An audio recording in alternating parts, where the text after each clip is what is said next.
Israel ജനം 430 വർഷങ്ങൾ മിസ്രൈമിൽ അടിമകളായിരുന്ന ദൈവമക്കൾ ദൈവത്തോട് തങ്ങളുടെ കഠിന വേല നിമിത്തം നിലവിളിക്കാൻ ഇടയായി. അല്ലേ? പുറപ്പാട് പുസ്തകം 2-ാം അധ്യായം അതിൻ്റെ 25-26 വാക്യങ്ങൾ വായിക്കുമ്പോൾ ഹല്ലേലൂയ സ്തോത്രം. അടിമ വായിച്ചേ.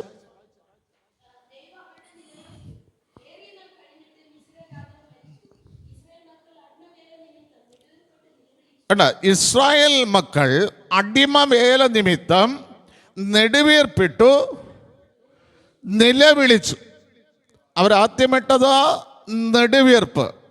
നെടുവീർപ്പ് എങ്ങനെ ഇടണമെന്ന് ഒരു പ്രവാചകൻ പറഞ്ഞിട്ടുണ്ട്. എങ്ങനെ ഇടണം? നെടുവീർപ്പ് എങ്ങനെ ഇടണമെന്ന് ഒരു പ്രവാചകൻ പറഞ്ഞിട്ടുണ്ട്.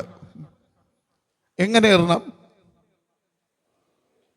എങ്ങോട്ട് നോക്കി ഇടണം നെടുവീർപ്പ്? Praise the lord. എസ്കേൽ പ്രവാചകൻ പറയുന്നത് നിന്റെ നടുപൊടിയത്തക്ക നേരത്ത് മുകളിലോട്ട് നോക്കി നെടുവീർപ്പിടണം.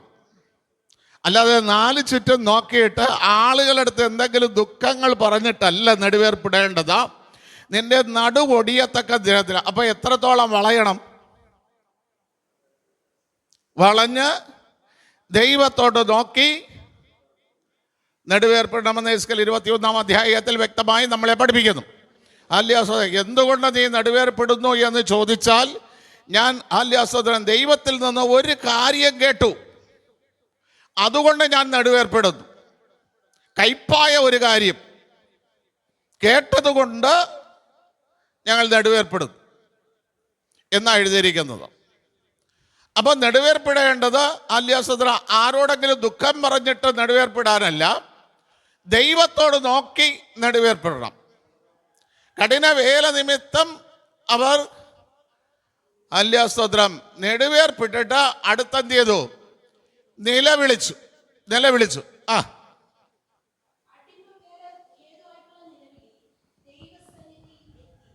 അടിമവേല ഹേതുവായിട്ടുള്ള നിലവിളി എവിടെ എത്തി? ദൈവസന്നിധിയിലെത്തി. അപ്പോൾ ദൈവം ഒരു നിയമം ഓർത്തു. അബ്രഹാമിനോടും ഇസഹാക്കിനോടും യാക്കോബിനോടുമുള്ള നിയമം ഓർത്തു. എന്താ അബ്രഹാമിനോട് കൂടി ഓർത്ത നിയമം? ഹല്ലേലൂയ സ്തോത്രം. അബ്രഹാമിയ നിയമങ്ങൾ അലഞ്ഞുണ്ട്. അതിലെ ഇത് ഓർത്ത നിയമം ഏതാണ്? നിന്റെ 4-ാം തലമുറ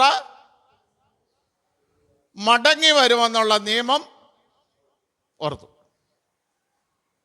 നിന്റെ 4-ാം തലമുറ ഇവിടേക്ക് മടങ്ങി വരുമെന്നുള്ള നിയമം അബ്രഹാമിനോടുള്ള നിയമം ഓർത്തു. ഇസഹാക്കിനോടുള്ള നിയമം എന്താണ്?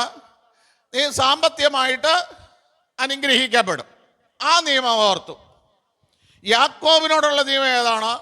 നീ കിടന്ന കനാൽ ഭൂമി നിന്റെ തലമുറയ്ക്ക് ഞാൻ അവകാശമായി കൊടുക്കുമെന്നുള്ള നിയമം ഓർത്തു. മനസ്സിലായ? അപ്പൊ ഇവരെ മടക്കി വരുത്തേണ്ട ഉത്തരവാദിത്വം ദൈവത്തിനാണ്. കാര്യം ദൈവമാണ് ഈ 3 പേരുമായിട്ട് എന്ത് ചെയ്തത്? ഉടമ്പടി ചെയ്തത്, നിയമം ചെയ്തത്. അപ്പൊ അങ്ങനെയാണെങ്കിൽ ദൈവം തന്നെ ഈ നിയമം ഓർത്തിട്ട് ഇവരെ മടക്കി വരുത്തണം. അപ്പൊ നമ്മളോടും ദൈവം ചില നിയമങ്ങൾ ചെയ്തിട്ടുണ്ട്. ആ നിയമത്തിൽ നമ്മൾ കിടന്ന് പരിശ്രമിച്ചിട്ട് ഒരു കാര്യവും ഇല്ല. നിലവിളിക്കേണ്ടവരോട് നിലവിളിക്കണം. ആ നിലവിളിക്കേണ്ടവനോട് നിലവിളിക്കുമ്പോൾ ദൈവം തന്നെ ആ നിയമത്തിന് പരിഹാരം. ഹല്ലേലൂയ സ്തോത്രം. അപ്പം നിലവിളി കഴിച്ചപ്പോൾ നിയമം ദൈവം ഓർത്തു. അപ്പോഴാണ് ദൈവമക്കളെ എന്ത് ചെയ്യുന്നത്? ദൈവം നോക്കുന്നത്. നിയമം ഓർക്കാതെ ആരെയും ദൈവം ഓർക്കില്ല. ആദ്യം ഓർക്കുന്നത് നിയമം. ഈ നിയമം എന്ന് പറയുമ്പോൾ നമ്മളെ നിയമം ഏതാണ്? ഈ സ്നാനക്കടവിൽ പോണതിന് മുമ്പേ നമ്മൾ കുറേ കാര്യങ്ങൾ ദൈവത്തോട് പറയും. ഒന്നുകിൽ രോഗസൗഖ്യമാണെങ്കിൽ ഭർത്താവെ ഞാൻ 10 സഭകളിൽ ചെന്ന് എന്ത് ചെയ്തോളാം, സാക്ഷി പറയാം. അല്ലെങ്കിൽ നമ്മൾ പറയും, കർത്താവ് എനിക്ക് കിട്ടുന്നതിലുള്ള എല്ലാത്തിൻ്റെ നന്മ നമ്മൾ ദൈവസന്നിധിയിൽ കൊണ്ടുവയ്ക്കും. അല്ലെങ്കിൽ നമ്മൾ ദൈവത്തോട് കർത്താവെ ആലയത്തെ തൂക്കുകയും പരിപാലിക്കുകയൊക്കെ ചെയ്യും. ഞാൻ വന്നിരുന്ന് ഇവിടെ വന്നിരുന്ന 1 മണിക്കൂറെങ്കിലും ഇങ്ങനെ കുറെ കാര്യങ്ങൾ നമ്മളങ്ങ് പറയും. ഈ നിയമം നമ്മളിൽ കിടക്കുകയാണ്. മനസ്സിലായ? അപ്പൊ നിലവിളിച്ചാൽ ഈ നിയമം കൂടെ വന്നാലേ നമ്മളെ ദൈവം ഓർക്കുള്ളൂ. ഇല്ലാതെ കിടന്ന് നമുക്ക് ചുമ്മാ കിടന്ന് എന്ത് ചെയ്തോണ്ടിരിക്കാം? നിലവിളിക്കാം. ഈ നിലവിളി ദൈവസന്നിധിയിൽ എത്തിയപ്പോൾ ദൈവം നിയമം ഓർത്തപ്പോൾ അതിൻ്റെ 3-ാം അധ്യായത്തിൻ്റെ 7-ാം വാക്യം വായിച്ചു.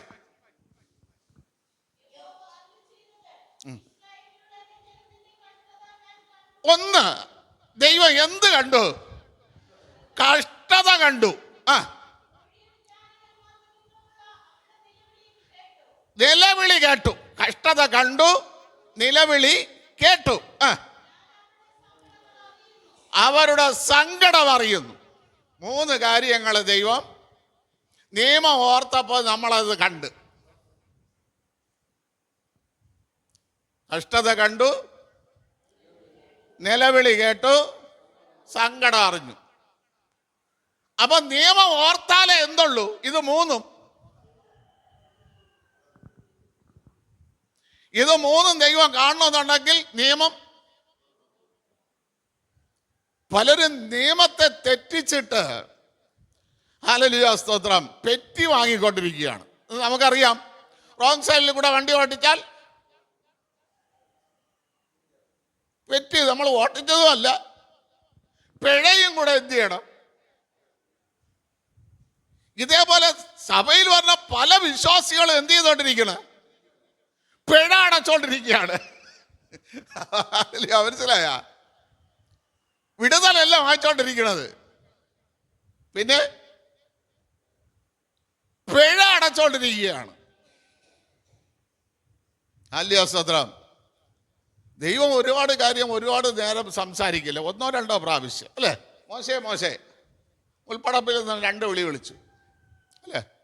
അതിനപ്പുറം വിളിച്ചില്ല. ശമൂവേലേ 2 വട്ടം വിളിച്ചു. അവൻ ഓടി ആരടുത്ത് പോയി? ഏലി പുരോഹിതൻ്റെ അടുത്ത് പോയി നിർത്തി. അടുത്ത് വീണ്ടും പുരോഹിതൻ വിളിച്ചു. ശമൂവേലേ 2 വിളിയേ വിളിച്ചുള്ളൂ. അല്ലെങ്കിൽ ദൈവം പറഞ്ഞില്ല, എടാ വിളിക്കണത് ഞാൻ തന്നെ, നീ എന്നെ ശ്രദ്ധിച്ചാൽ മതി എന്നൊന്നും ദൈവം പറഞ്ഞില്ല.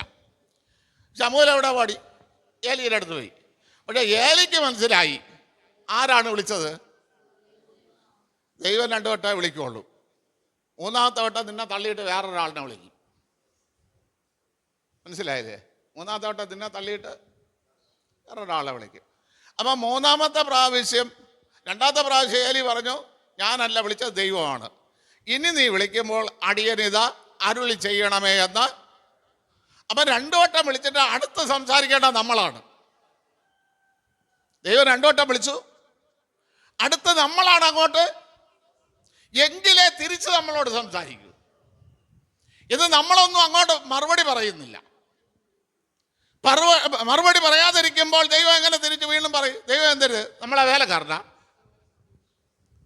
വീണ്ടും ശമൂവേലേ എന്ന് വിളിച്ചു. അപ്പോൾ ശമൂവേൽ പറഞ്ഞു, ഏലി പറഞ്ഞതുപോലെ അടിയനിതാ അരുൾ ചെയ്യണം. അപ്പൊ പിന്നെ ഏലി പുരോഹിതന്റെ കുടുംബത്തിലെ കാര്യമാണ് എന്ത് ചെയ്തത്? മനസ്സിലായ? ഹല്ലേലൂയ സ്തോത്രം. അപ്പൊ 2 വട്ടം നമ്മളെ വിളിച്ചു. 2 വട്ടത്തെ വിളിയിലും നമ്മൾ തിരിച്ച് മറുപടി പറയണം. ഇവിടെ നിയമം ഓർത്തു. 3:10 വായിച്ചേ. 3:10.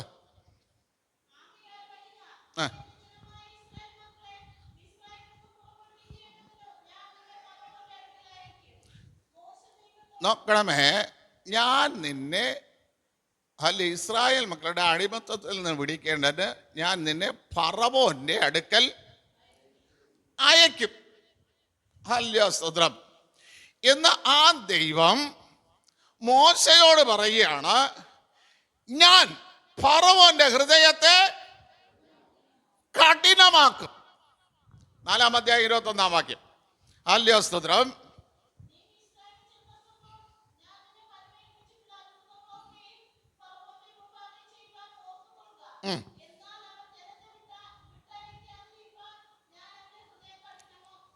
ഇവിടെ മോശയോട് പറയുന്നു, ഞാൻ അവരെ സങ്കടം കണ്ടു, നിലവിളി കേട്ടു, അതിൽ കഷ്ടത കണ്ടിരിക്കുന്നു എന്ന് പറഞ്ഞിട്ട് ദൈവം തന്നെ മോശയോട് പറയാണ്, ജനത്തെ വിടാതിരിക്കാൻ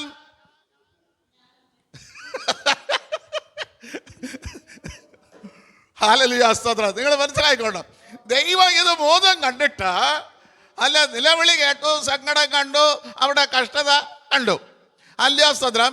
ഇത് ഇത്രയും കണ്ടിട്ട് ദൈവം ഒരു അടയാളവും മോശയോട് കാണിച്ചു കൊടുത്തു. നിന്റെ വടി താഴെ ഇടുക, അത് ഹല്ലേലൂയ, സ്തോത്രം, വാലിൽ പിടിക്കാൻ പറഞ്ഞത് സർപ്പമായി, വാലിൽ പിടിച്ചു, വീണ്ടും വടി സർപ്പമായി മാറി, അല്ലേ, ഹല്ലേലൂയ, വടിയായി മാറി, എല്ലാ അത്ഭുതമൊക്കെ കാണിച്ചു കൊടുത്തു. എന്നിട്ട് ദൈവം പറയുകയാണ്, അവരെ വിടാതിരിക്കേണ്ടതിന് ഞാൻ അവൻ്റെ ഹൃദയത്തെ, വല്ല കാര്യമുണ്ടോ? രണ്ട് ഇതാണ് ദൈവമക്കൾക്ക് മറ്റു കിടന്നത്. ഹൃദയം എന്ത് ചെയ്തോണ്ട് കിടക്കണ? ദൈവം എവിടെയൊക്കെ ആരുടെയൊക്കെ ഹൃദയങ്ങളെ കഠിനമാക്കിക്കൊണ്ടിരിക്കണം. ഈ ഹൃദയം കഠിനമാക്കുമ്പോൾ മോശ ഫറവോന്റെ ആരാണ്?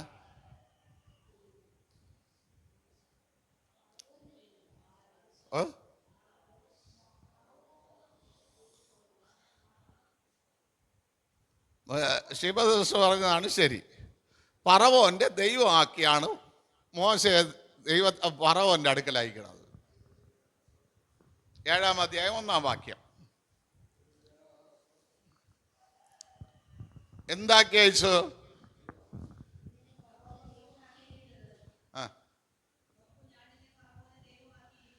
ഫറവോന്റെ ദൈവമാക്കിയാണ് അയച്ചിരിക്കുന്നത്.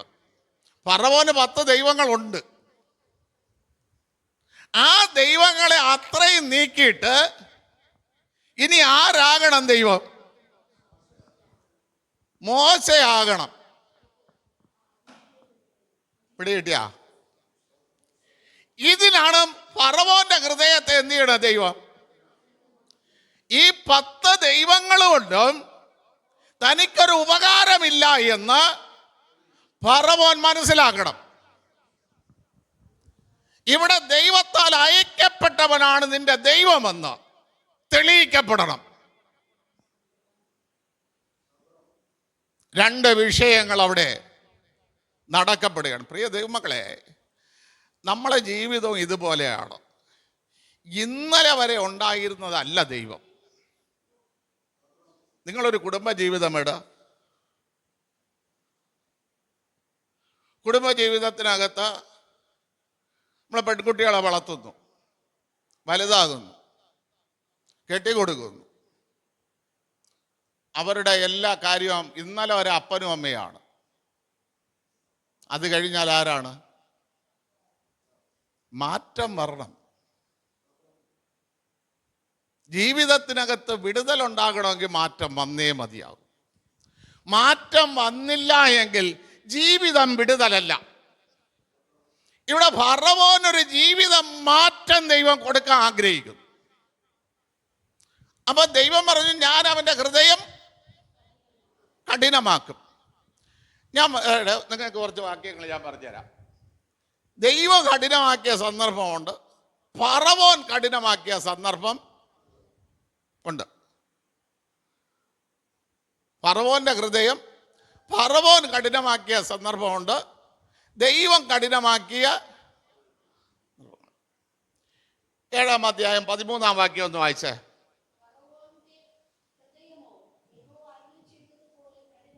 ഇത് ഫറവോൻ സ്വന്തമായിട്ട് എന്ത് ചെയ്തതാണ്? കഠിനപ്പെടുത്തിയതാണ്. കഠിനപ്പെടുത്തിയപ്പോൾ അവൻ ചെയ്ത കാര്യം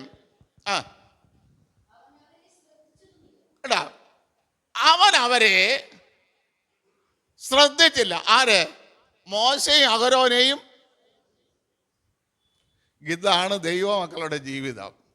ആലയത്തിനകത്ത് വന്ന് സ്വയം ഹൃദയത്തെ കഠിനപ്പെടുത്തിക്കൊണ്ടിരുന്നാൽ ദൈവദാസന്മാരുടെ വാക്കവർ ശ്രദ്ധിക്കില്ല. ഒന്നാമത്തെ തെളിവതാണ്.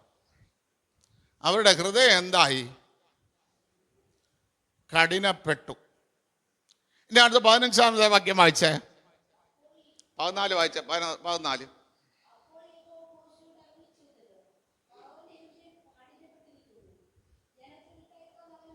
കണ്ടാ, ഇതും ഫറവോൻ എന്ത് ചെയ്താണ്? സ്വയം കഠിനപ്പെടുത്തിയപ്പോൾ അവൻ ചെയ്യേണ്ട കാര്യം ചെയ്യാൻ അവന് മനസ്സ് വന്നില്ല. അവന്റെ കുടിക്കണ വെള്ളം രക്തമാക്കി മാറ്റിയത് ജലത്തെ വിടുവിക്കാനാ. പക്ഷെ അവന്റെ ഹൃദയം കഠിനപ്പെട്ടപ്പോൾ അവൻ ചെയ്യേണ്ട കാര്യം ചെയ്യാൻ അവന് മനസ്സ് വന്നില്ല. മനസ്സ് വന്നില്ല. ഇന്ന് പകൽക്കാലം ചിന്തിച്ചേ, നിങ്ങൾ ചെയ്യേണ്ട കാര്യമുണ്ട്. അപ്പൻ ചെയ്യേണ്ട കാര്യമുണ്ട്, അമ്മ ചെയ്യേണ്ട കാര്യമുണ്ട്, മകൻ ചെയ്യേണ്ട കാര്യമുണ്ട്, മരുമകൾ ചെയ്യേണ്ട കാര്യമുണ്ട്. ചെയ്യാൻ മനസ്സ് വരാത്തതിന് കാരണം, മനസ്സ് വരാത്തതിന് കാരണം ഹൃദയം സ്വയമായിട്ട് എന്ത് ചെയ്തു? കഠിനപ്പെടുത്തി.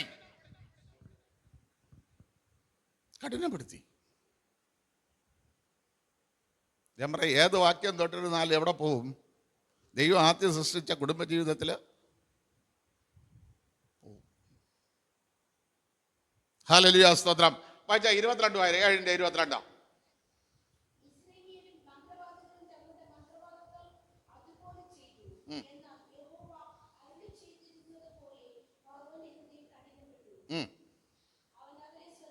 കണ്ടാ, വീണ്ടും അവൻ എന്ത് ചെയ്തില്ല? കാര്യങ്ങളൊന്നും ശ്രദ്ധിച്ചില്ല. ഹല്ലേലൂയ, സ്തോത്രം. 8:15. ഇതെല്ലാം എത്ര വാക്യം പറഞ്ഞെന്നുള്ളത് കുറിച്ച് വെക്കണം ഒരാള്. എനിക്ക് എണ്ണണം. ആ,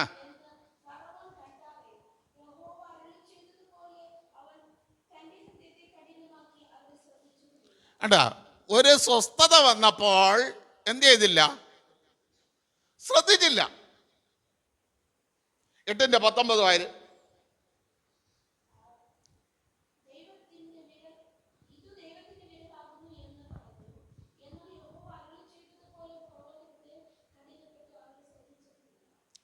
ദൈവപ്രവൃത്തിയാണെന്ന് മനസ്സിലാക്കിയിട്ടും അവൻ ശ്രദ്ധിച്ചില്ല. അവന്റെ ഹൃദയം എന്ത് ചെയ്തു? കഠിനപ്പെട്ടു പോയി. ഹല്ലേലൂയ, സ്തോത്രം ചെയ്യുന്നു. 8:32.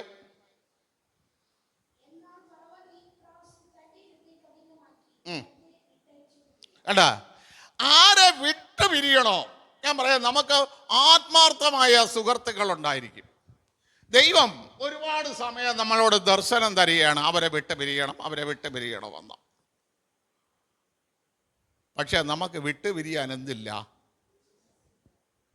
മനസ്സ് വരില്ല. ഇത് ഹൃദയം കഠിനപ്പെട്ടതുകൊണ്ടാണ്. ദൈവം നമ്മളോട് പറയുകയാണ്, വ്യക്തമായി പറയുകയാണ്, നീ എന്ത് ചെയ്യണം?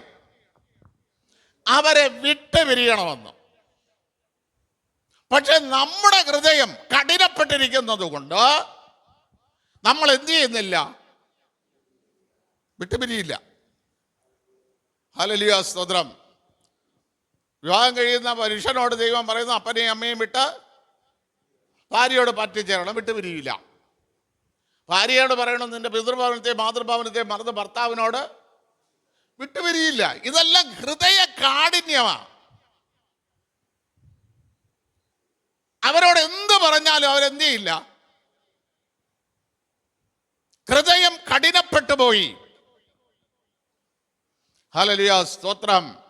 9:7.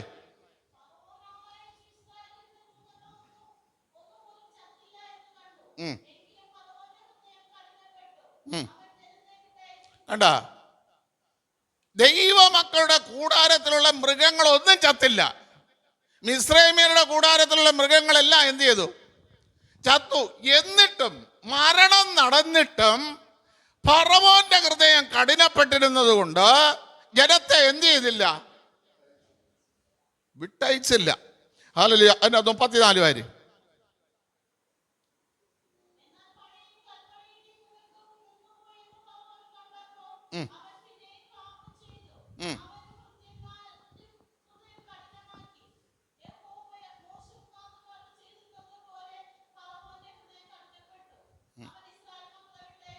കണ്ടാ, ഇനി 13:15.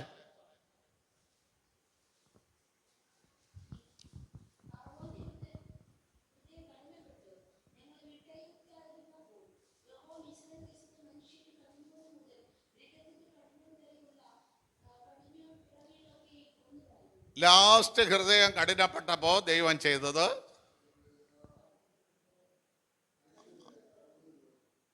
ആദ്യത്തെ കുട്ടികളെ മുഴുവനും, ആദ്യ ജാതകന്മാർ മരിക്കാൻ പാടില്ല. അപ്പനും അമ്മയും ജീവിച്ചിരിക്കുമ്പോൾ എന്ത് ചെയ്യാൻ പാടില്ല? ആദ്യത്തെ കുഞ്ഞ് അത് ദൈവത്തിന് വേണ്ടി നമ്മൾ കൊടുത്തതാ, അത് മരിക്കാൻ പാടില്ല. പക്ഷേ നിങ്ങൾ കണ്ടിട്ടുണ്ടോ പല വീടുകളിൽ അബോർഷനാക്കി പോണതൊക്കെ? ഇത് ഹൃദയ കാഠിന്യം സംഭവിക്കുമ്പോൾ വരുന്നതാണ്. ഹൃദയത്തെ കഠിനമാക്കി. ഇത്രയും നേരം ദൈവം എന്ത് ചെയ്തില്ല? ക്ഷമിച്ചു. ഈ കാഠിന്യം നിർത്തലാക്കാൻ ഇനി ഒറ്റ വഴിയേ ഉള്ളൂ.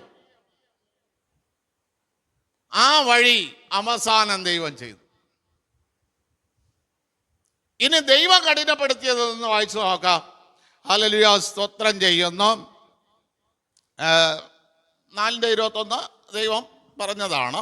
7:3 വായര്.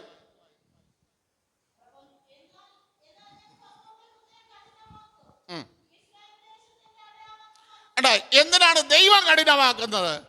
ദൈവത്തിന്റെ ഒരു അടയാളം അവന്റെ മേൽ പതിയണം. പൗലൂസിന്റെ ഹൃദയം കഠിനമാക്കിയപ്പോൾ പൗലൂസിന്റെ കയ്യിൽ എന്തോ വന്നു? അധികാരപത്രം വന്നു. റോമൻ ഗവർണറുടെ അധികാരപത്രം വന്നു. പൗലൂസിന്റെ മേൽ ദൈവം എന്തോ കൊടുത്തു? ഒരു ചൂടടയാളം കൊടുത്തില്ലേ? പൗലൂസ് പറയുന്നു, ഞാൻ ദൈവത്തിന്റെ ചൂടടയാളം വഹിച്ചിരിക്കുന്നു, ഇനി എന്നെ ആരും പ്രയാസപ്പെടുത്തരുത്.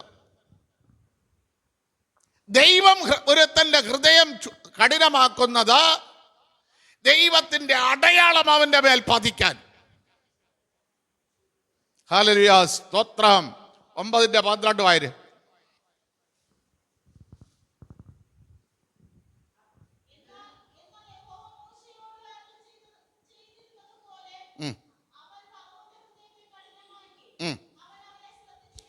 അല്ല, മറ്റുള്ളവരുടെ വാക്ക് ഇവൻ ശ്രദ്ധിക്കൂല. അനർത്ഥത്തിലേക്ക് ഇവൻ പോകാൻ പോകുക. അവൻ മറ്റുള്ളവരെ ശ്രദ്ധിച്ചില്ല. ഹല്ലേലൂയ, സ്തോത്രം. 10:2 വായര്.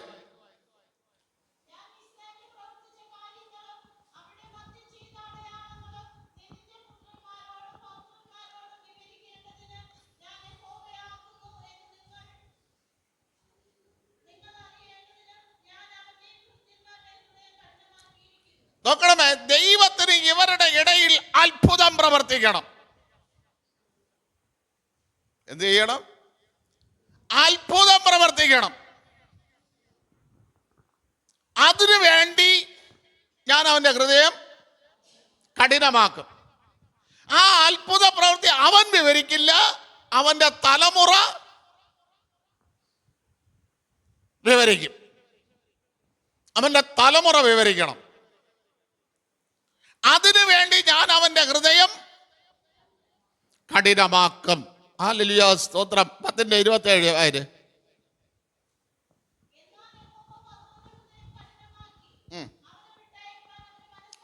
നോക്കണമേ, നേരത്തെ അവൻ സ്വയം കഠിനമാക്കിയപ്പോഴും വിട്ടില്ല, ദൈവം കഠിനമാക്കിയപ്പോഴും ചിലരെ ഒന്നും വിടാനെന്തില്ല. മനസ്സിലായ? നമ്മളിവിടെ പാർക്കൂ, നമ്മളിവിടെ ജീവിക്കൂ, നമ്മൾ ഇവരോടെ കൂട്ടുകൂടും. കാര്യം എൻ്റെ ആത്മാർത്ഥ സ്നേഹിതൻ, എൻ്റെ അപ്പൻ, എൻ്റെ അമ്മ. എടാ, വിടേണ്ടവരെ വിട്ടേ മതിയാവും. ഇല്ലെങ്കിൽ നിന്റെ ഹൃദയം കഠിനപ്പെട്ടിരിക്കുക. ഹല്ലേലൂയ, സ്തോത്രം. 3 മാസം പ്രായമുള്ള മോശയെ അപ്പൻ്റെ അമ്മയുടെ അടുത്തൊന്നും ദൈവം എന്ത് ചെയ്തു? മാറ്റിയില്ലേ? പിന്നെയാണ് 10, 40, 32, 40 വയസ്സായ നിങ്ങൾക്കൊക്കെ മാറാൻ.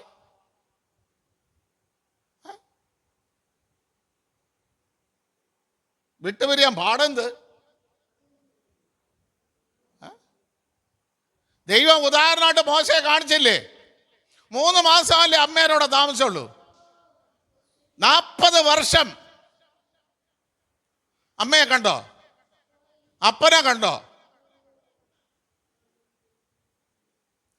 ഇവിടെ 40-30 വർഷമോ 25 വർഷമൊക്കെ താമസിച്ചാലും വിട്ടുപിരിയാൻ ഇവിടെ ദൈവഗീതമല്ലാത്തവരെ വിട്ടുപിരിയേണ്ടവരെ വിട്ടുപിരിയണം. അല്ലെങ്കിലുള്ള ലക്ഷണമാണ് ഹൃദയം കഠിനമാക്കി. ഹൃദയം കഠിനമാക്കി. ഹല്ലേലൂയ, സ്തോത്രം. 11:10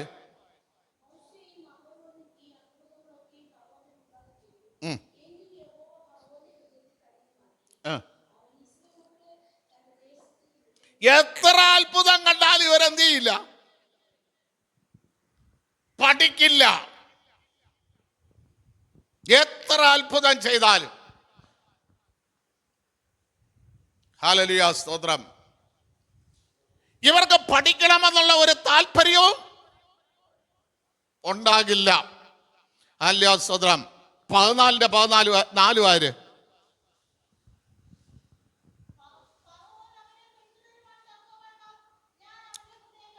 ഇത്രയും നേരം ദൈവമക്കളെ പിന്തുടരാൻ വേണ്ടി കഠിനപ്പെടുത്തിയില്ല. ഇപ്പോഴും കഠിനപ്പെടുത്തിയ എന്തിനാണ്? നീ ദൈവമക്കളെ പിന്തുടരണം. നിന്റെ അവസാനം. Price the Lord. നീ ദൈവമക്കളെ പിന്തുടരണം. അത് നിന്റെ അവസാനമായിട്ട് മാറണം. എത്ര വാക്യം വായിച്ച് എഴുതിയില്ലേ? ഹല്ലേലൂയ, സ്തോത്രം. ഹല്ലേലൂയ, സ്തോത്രം ചെയ്യുന്നു.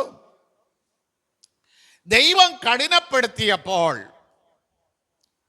അല്ല, എന്തിനാണ്? ഒരിക്കൽ കൂടെ ഒരു വചനം കൂടെ പറഞ്ഞുതരാം. 14:18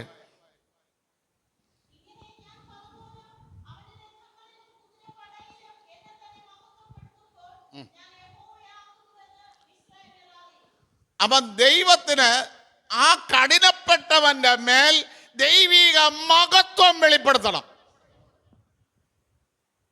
എന്ത് ചെയ്യണം? കഠിനപ്പെട്ടവന്റെ മേൽ ദൈവത്തിന്റെ മഹത്വം വെളിപ്പെടുത്തണം. ആ ഭാഗം അവിടെ നിൽക്കട്ടെ. ഇനി ഇസ്രായേൽ മക്കളെ എന്തിനാണ് ചെങ്കടലിൽ കൊണ്ടുവന്നത്?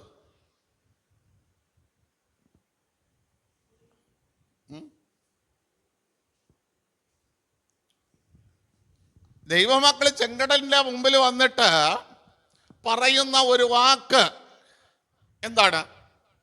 14:11-12 വായിച്ച്.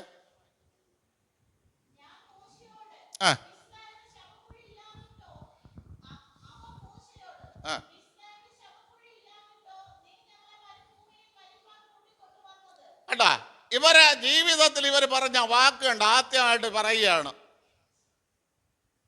വെള്ളത്തിൽ വീഴുന്ന മരിച്ചാൽ ഞങ്ങളെ ശവം പോലും ഒലിച്ചുകൊണ്ട് പോകും. അപ്പം നല്ലൊരു അടക്ക ശുശ്രൂഷ പോലും കിട്ടാതെ കൊല്ലാനായിട്ടാണോ നീ ഞങ്ങളെ ഈ ചെങ്കടലിന്റെ മുമ്പിൽ കൊണ്ടുവന്നത്? അടുത്ത വാക്യം.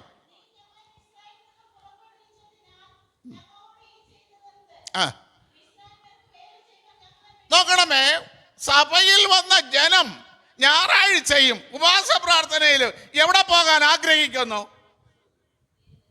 വേല ചെയ്യാൻ. ഇസ്രായേലിലല്ല, വേല ചെയ്യാൻ. ഇവനെയൊക്കെ ഒരു പാഠം പഠിപ്പിക്കണം. പഠിപ്പിക്കണ്ടേ?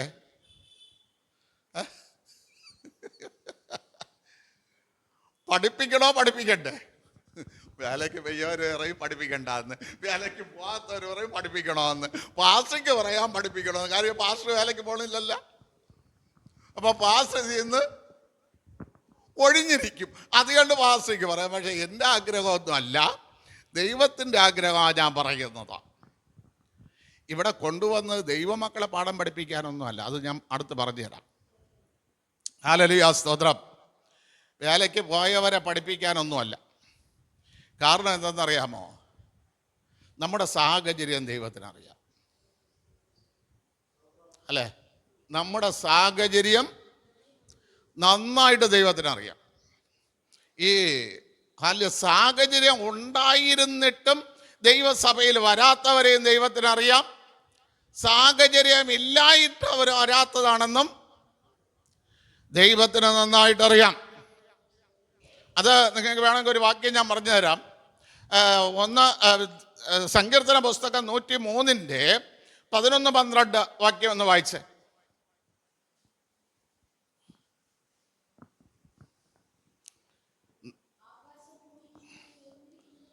ഹല്ലേലൂയ, സ്തോത്രം.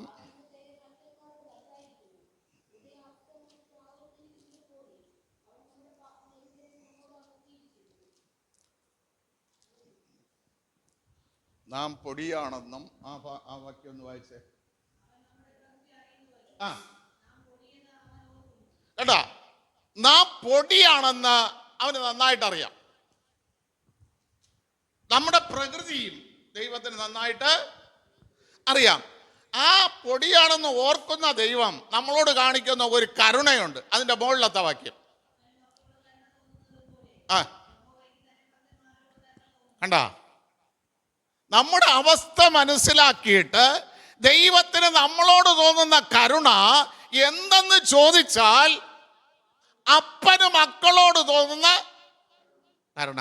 അതുകൊണ്ട് ഞാൻ പറഞ്ഞെന്നും പറഞ്ഞുകൊണ്ട് നിങ്ങളെ പാഠമൊന്നും പഠിപ്പിക്കില്ല. ദൈവത്തിന് തോന്നിയാൽ പഠിപ്പിക്കും. ഇവര് മനഃപൂർവ്വം വരാത്തതാണെന്ന് ദൈവത്തിന് തോന്നിയാൽ, മനസ്സിലായ, ദൈവം പഠിപ്പിക്കും. പക്ഷെ അവരുടെ സാഹചര്യം ഇതാണ് എന്ന് ദൈവം മനസ്സിലാക്കിയാൽ അപ്പന് മക്കളോട് തോന്നുന്ന കരുണ തൻ്റെ ഭക്തന്മാരോട് ദൈവത്തിന് തോന്നും. അതുകൊണ്ട് ഞാനിനി എന്തൊക്കെ പറഞ്ഞിരുന്നാലും നിങ്ങൾ പേടിക്കാനും വേണ്ട. ദൈവം എന്ത് ചെയ്യും? ഹല്ലേലൂയ, സ്തോത്രം. അല്ല രാജേട്ടാ, ഹല്ലേലൂയ, സ്തോത്രം ചെയ്യുന്നു, നമ്മളോട് ചെയ്യും. അപ്പൊ ദൈവം എന്തിന് ഇസ്രായേൽ മക്കളെ ഇവിടെ കൊണ്ടുവന്നു എന്ന് ചോദിച്ചാൽ, അല്ലയോ സ്തോത്രം, പുറപ്പാട് പുസ്തകം തന്നെ 6-ാം അധ്യായം അതിൻ്റെ 8-9 വാക്യം ഒന്ന് വായിച്ച്.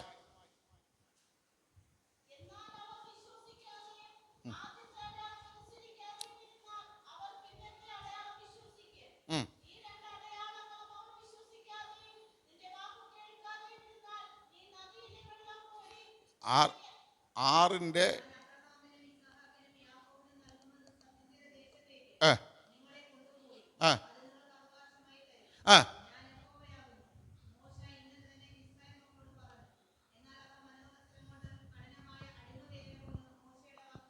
ഹല്ലേലൂയ, സ്തോത്രം. ഇവിടെ സംഭവിച്ചത് ദൈവം പറയാണ്, ഞാൻ അബ്രഹാമിനോട് ഇസഹാക്കിന് യാക്കോബിനോട് ചെയ്ത നിയമം ഓർത്തിട്ട് നിങ്ങളെ വാഗ്ദത്ത കനാൽ ദേശത്ത് പാലും തേനും ഒഴുകുന്ന ദേശത്ത് കൊണ്ടുപോകും. പക്ഷേ ഈ വാക്ക് വിശ്വസിക്കാൻ ആര് തയ്യാറല്ല? ഇസ്രായേൽ മക്കൾ തയ്യാറല്ല. കാര്യം അവരുടെ മനോവ്യസനം. പ്രിയ ദൈവമക്കളെ, ദൈവം പറയുന്ന വാക്ക് മനോവ്യസനം കൊണ്ട് തള്ളിക്കളയരുത്. കഠിനമായ വേല കൊണ്ടും അവരുടെ മനോവ്യസന ഹേതുവായും മോശ പറഞ്ഞ വാക്കിനെ വിശ്വസിക്കാൻ അവർക്ക് തയ്യാറല്ല. അപ്പൊ ഇവര് വിശ്വസിക്കത്തക്ക ഒരു വേല എന്ത് ചെയ്യണ്ടേ? ഇതാ വിഷയം. ഞാൻ ദൈവമാണെന്ന് ഇവരും അറിയണം. ഞാൻ പറഞ്ഞത് നിവർത്തിക്കുമെന്ന് ഇവരും അറിയണം. ഈ വിഷയത്തിന് വേണ്ടിയാണ് ദൈവം എന്ത് ചെയ്തത്? ചെങ്കടലിൻ്റെ മുമ്പിൽ കൊണ്ടുവന്നത്. ഇവിടെ തന്നെ പാളയമിറങ്ങാൻ ദൈവം പറഞ്ഞു. ആ പറഞ്ഞിട്ട് ദൈവം തന്നെ ഫറവോൻ ആർഡർ കൊടുത്തു, എടാ ഇസ്രായേൽ മക്കൾ ഇതാ കുടുങ്ങി കിടക്കുകയാണ്, ഇപ്പം ചെന്നാ എന്ത് ചെയ്യാം? പിടിക്കാം. മനസ്സിലായല്ലേ? അവിടെയും ഒരു കുത്തി എന്ത് ചെയ്ത് അവരെയും ഇളക്കി വിട്ട്. ഹല്ലേലൂയ, സ്തോത്രം. ഇവിടെ ബ്ലോക്ക് ചെയ്തിട്ട് അവിടെ ഒരു കുത്തു കൊടുത്തു. ഹല്ലേലൂയ, സ്തോത്രം. ബ്ലോക്ക് ചെയ്ത്. അപ്പൊ മോശ അതിന്റെ 13-ാം വാക്യം 14:13. അതിന് മോശ ജനത്തോട് പറയുകയാണ്, ഭയപ്പെടേണ്ട. കാരണം എന്താണെന്നറിയാമോ? ദൈവം കൊണ്ടുപോണ വഴി ആർക്ക് പറഞ്ഞു കൊടുത്തിട്ടുണ്ട്? മോശയ്ക്ക് പറഞ്ഞു കൊടുത്തിട്ടുണ്ട്. അതെവിടെ കിടക്കണം? വട്ടെ ഞാൻ തന്നെ പറയാം. 103 സങ്കീർത്തനം 7 വാക്യം ഒന്ന് വായിച്ചേ. 103:7 കണ്ട, അവൻ തന്റെ വഴികള് താൻ ഏത് വഴിയൊക്കെ കൊണ്ടുപോകുമെന്ന് മോശയെ അറിയിച്ചിട്ടുണ്ട്. പക്ഷേ ജനത്തെ എന്ത് ചെയ്തിട്ടില്ല? അറിയിച്ചിട്ടില്ല. ഹല്ലേലൂയ, സ്തോത്രം. പിടികിട്ടിയ? മോശയെ അറിയിച്ചു ജനത്തെ ഏത് വഴിയൊക്കെ ഞാൻ കൊണ്ടുപോകുന്നു. അവരെ പ്രവൃത്തിയെ മാത്രമേ ജനത്തിന് കാണിച്ചു കൊടുത്തിട്ടുള്ളൂ. പക്ഷെ മോശ എന്ത് ചെയ്തു? മുൻകൂട്ടി അറിയിച്ചിട്ടുണ്ട്. അത് കണ്ട് മോശയ്ക്ക് ധൈര്യമുണ്ട്. മോശ പറഞ്ഞു, ഭയപ്പെടേണ്ട. നിങ്ങൾ ഒരു കാര്യം ഉറച്ചു നില്ല. ഇവിടെ ഉറച്ചു നിന്നാൽ നിങ്ങളുടെ തലമുറയെ ഉറപ്പിക്കും. ഈ ചെങ്കടലിന്റെ മുമ്പിൽ, ഈ പ്രതികൂലത്തിന്റെ മുമ്പിൽ ഈ കരച്ചിൽ നിർത്തിയിട്ട് നിങ്ങൾക്ക് വന്നിരിക്കുന്ന പ്രതികൂലം നിങ്ങളെ തകർക്കാനല്ല, നിങ്ങളെ ഉടയ്ക്കാനല്ല, നിങ്ങളെ പരിഭ്രമിപ്പിക്കാനല്ല, നിങ്ങളെ കൊല്ലാനും അല്ല. പിന്നെയോ നിങ്ങളെ ഉറപ്പിച്ച് നിർത്താൻ. ഇപ്പം പ്രതികൂലം വന്ന എന്തിന്? ഉറച്ചു നിൽക്കാൻ. ഹല്ലേലൂയ, സ്തോത്രം. ഇന്ന് പകൽക്കാലം ഈ ദൂത് ഏറ്റെടുക്കാൻ എത്ര പേരുണ്ടോ? പ്രതികൂലത്തിന്റെ മുമ്പിൽ പതറിപ്പോകരുത്. പ്രതിസന്ധികളുടെ മുമ്പിൽ പതറിപ്പോകരുത്. ഇത് ഈ പ്രതികൂലം നിങ്ങളുടെ മുമ്പിൽ കൊണ്ടുവന്ന് ദൈവം വെച്ചത് എന്തിനെന്ന് ചോദിച്ചാൽ ദൈവ സന്നിധിയിൽ ദൈവമക്കൾ ഉറച്ചു നിൽക്കാൻ. ഹല്ലേലൂയ, സ്തോത്രം. എന്തിനെന്നറിയാമോ? അല്ല, ദൈവത്തെ മുമ്പിൽ ഈ ഉറച്ചു നിന്നവരുടെ തലമുറകളെ ദൈവം കനാൽ ദേശത്ത് എത്തിച്ചു. ഇവിടെ ഉറച്ചു നിന്ന ദൈവമക്കളുടെ 21 വയസ്സിന് താഴോട്ടുള്ള സകല ജനത്തെയും ദൈവം എവിടെ എത്തിച്ചു? കനാൽ ദേശത്ത് എത്തിച്ചു. അതാ സങ്കീർത്തനക്കാരൻ പറയുന്നത്. 89 സങ്കീർത്തനം 2 തൊട്ട് 4 വരെ വായിക്കുമ്പോൾ ദൈവത്തിന്റെ ദയ അവരെ ഉറപ്പിച്ചു. ദൈവത്തിന്റെ ദയ അവരെ ഉറപ്പിച്ചു. വായിച്ചേ.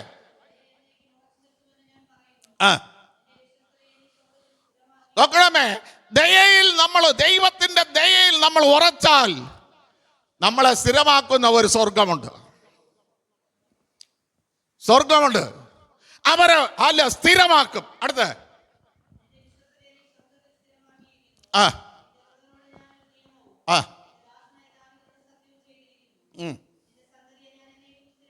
കണ്ടാ?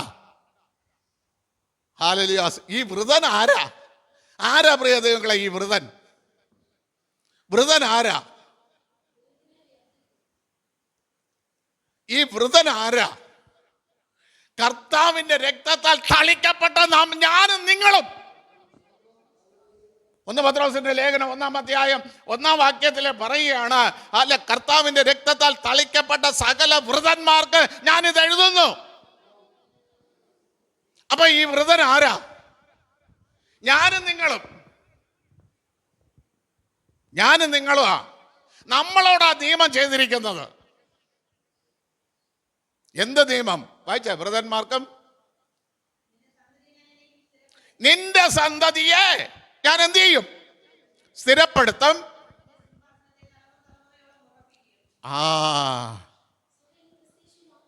ഹല്ലേലൂയ, സ്തോത്രം.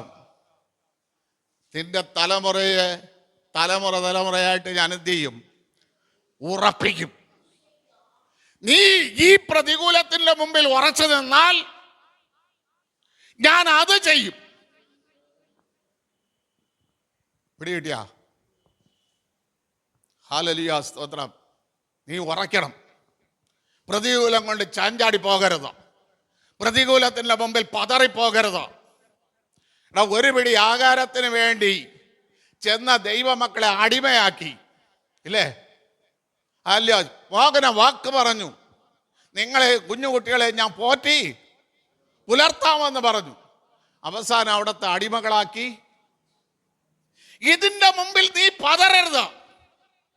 കാരണം ഇത് ദൈവിക നിയോഗമാണ്. നിന്റെ മേൽ വിഴുന്നിരിക്കുന്ന ഒരു ദൈവിക നിയോഗമാണ്. ഹല്ലേലൂയ, സ്തോത്രം.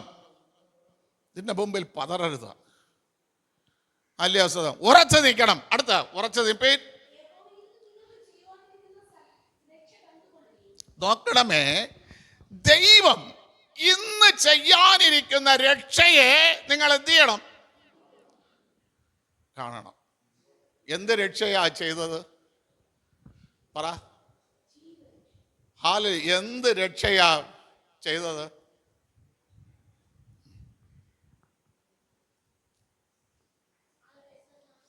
ഹല്ലേലൂയ, സ്തോത്രം. പുറപ്പാട് 14:22 വാക്യമായിരുന്നു.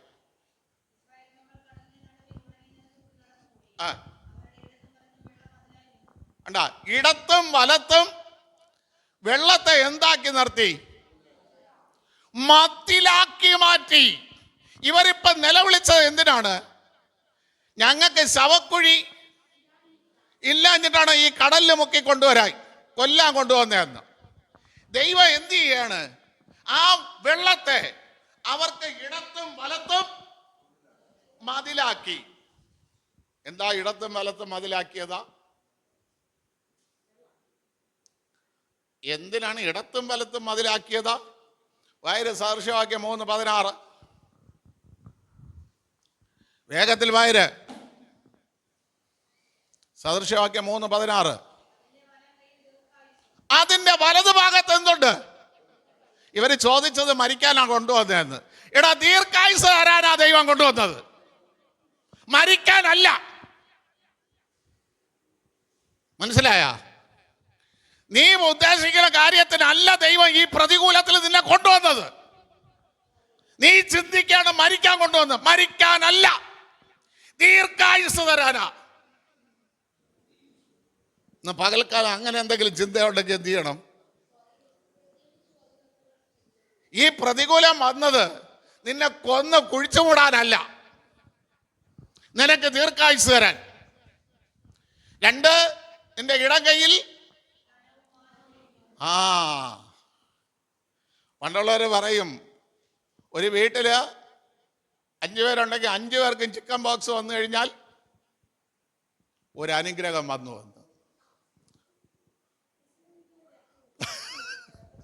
മനസ്സിലായില്ലേ? അത് ഒരാൾക്ക് വന്നിട്ട് പോകാനല്ല.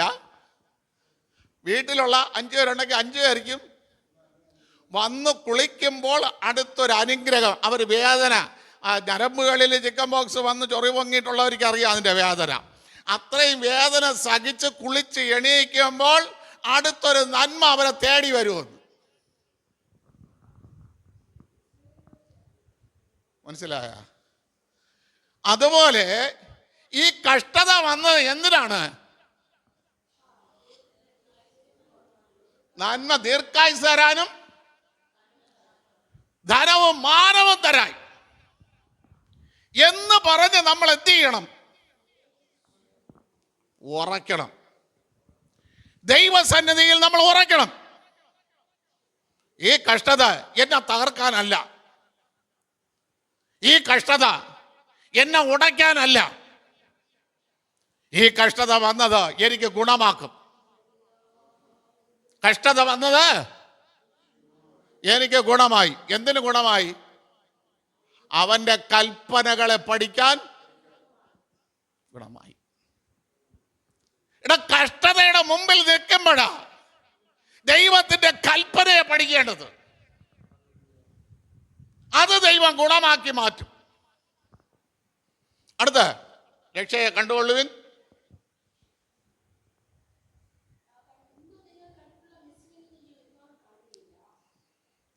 ഹല്ലേലൂയ, സ്തോത്രം. നോക്കണമേ, ഇന്ന് നിങ്ങൾ ഇതുവരെ കണ്ടിട്ടുള്ള മിസ്രൈമ്യരെ ഇനി ഒരു നാളും, ഇനി പറയാൻ പോണ കാര്യം, നിങ്ങൾ എങ്ങനെ വേണമെങ്കിലും ആരാധിച്ച് ദൈവത്തിന് മഹത്വം കൊടുത്തോ. ഇത് ദൂത. ഹല്ലേലൂയ, സ്തോത്രം. ഒന്നാം വാക്യം, പുറപ്പാട് പുസ്തകം 1-ാം അധ്യായം അതിൻ്റെ 11-ാം വാക്യം വായിച്ചോ. പുറപ്പാട് പുസ്തകം 1-ാം അധ്യായം അതിൻ്റെ 11-ാം വാക്യം. അതിൻ്റെ തൊട്ട് അടുത്ത് കിടക്കുന്ന വാക്യം തൊട്ട് അവർ ബുദ്ധിപരമായി അവിടെ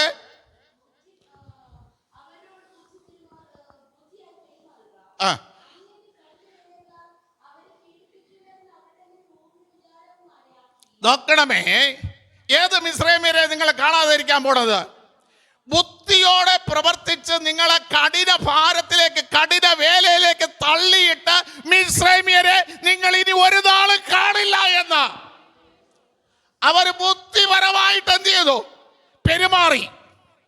നിങ്ങൾക്ക് പ്രത്യേകമായ ഒരു സ്ഥലം തരാം, നിങ്ങൾ അവിടെ വേല ചെയ്ത് നിങ്ങളെ ആരും ഉപദ്രവിക്കില്ല എന്നൊക്കെ മോഹന വാക്കുകൾ പറഞ്ഞ് അവർക്ക് 2 പട്ടണം കൊടുത്തിട്ട് അവരെ മേലെ ഊഴി വിചാരകന്മാരെ ആക്കി വെച്ച് അവരെ അടിമ വേലയിലേക്ക് കൊണ്ടുപോയി അവരെ കഷ്ടപ്പെടുത്തിയ മിസ്രൈമ്യരെ ഇനി ഒരു നാളും കാണില്ല. ഒരു നാളും കാണില്ല എന്ന് ഹല്ലേലൂയ സ്തോത്രം എഴുതി വെച്ച് പ്രാർത്ഥിച്ചോ. കർത്താവേ, അങ്ങനെയുള്ളവരെ എൻ്റെ ജീവിതത്തിൽ ഇനി ഒരു നാളും കാണരുത്.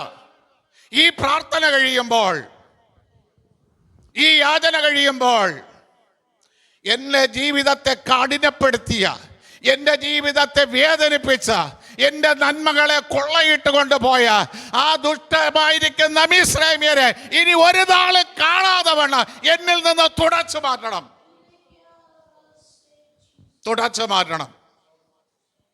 ഹല്ലേലൂയ സ്തോത്രം. 2 വായിച്ചോ, 14-ാം വാക്യം.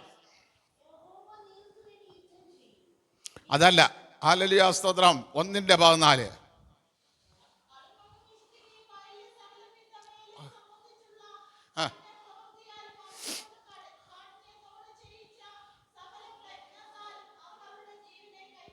നോക്കണമേ, ദൈവമക്കളുടെ ജീവിതത്തെ എന്താക്കി?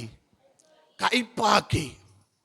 ദൈവം നമ്മളെ വിളിച്ചത് മധുരമായി ജീവിക്കാനാ. ഹല്ലേലൂയ സ്തോത്രം. നമ്മൾ സന്തോഷത്തോടെ ജീവിക്കാനാണ് ദൈവം വിളിച്ചത്. ഈ കഷ്ടതയിൽ നിന്ന് പാലും തേനും ഒഴുകുന്ന ദേശത്തേക്ക് കൊണ്ടുപോകാനാണ് ദൈവം വിളിച്ചത്. നിന്റെ കഷ്ടത കണ്ടതുകൊണ്ടാണ് ദൈവം വിളിച്ചത്. പക്ഷേ ഇന്നലെ വരെ നിന്റെ ജീവിതത്തെ കഷ്ടപ്പെടുത്തി കയ്പാക്കി തീർത്ത ആ മിസ്രൈമ്യരെ ഇനി ഒരു നാള് കാണാതിരിക്കാനാ ഞാൻ ഈ ചെങ്കടലിന്റെ മുമ്പിൽ അവരെ കൊണ്ടുവന്നത്. അവരെ ഇനി ഒരു നാളും നീ കാണരുത്. അതിനു വേണ്ടിയാ ഞാൻ ഈ ചെങ്കടലിന്റെ മുമ്പിൽ കൊണ്ടുവന്ന, അല്ലാതെ നിന്നെ കൊല്ലാനല്ല. പിടികിട്ടിയാ? അല്ലാതെ നിന്നെ കൊല്ലാനല്ല കൊണ്ടുവന്നത്, നിന്നെ കുഴിച്ചിടാനും അല്ല കൊണ്ടുവന്നത്. ഹല്ലേലൂയ. ചിലതിനെയൊക്കെ ഒടുക്കാനുണ്ട്, ചിലതിനെയൊക്കെ തകർക്കാനുണ്ട്. ഹല്ലേലൂയ. ചിലതിനെല്ലാം ഭൂമിയുടെ മുകളിൽ നിന്ന് നീക്കാനുണ്ട്. ആ നീക്കണമെങ്കിൽ നിന്നെയും ചെങ്കടലിന്റെ മുമ്പിൽ കൊണ്ടുവന്നേ മതിയാവും. കാര്യം നീ ചെങ്കടലിൻ്റെ മുമ്പിൽ വന്നാലേ അവർ നിന്നെ പിന്തുടർന്ന് പറയുന്നു വരുവുള്ളൂ. ഇവർ കുടുങ്ങിയിരിക്കണം. പക്ഷെ കുടുക്കിയത് ദൈവം. എന്തിന്? ഇവനെ ഇനി ഒരു നാളും കാണരുത്, ഭൂമിയുടെ മുകളിൽ ഇവൻ കാണരുത്. മനസ്സിലായ? 1-16 വാക്യം പയര.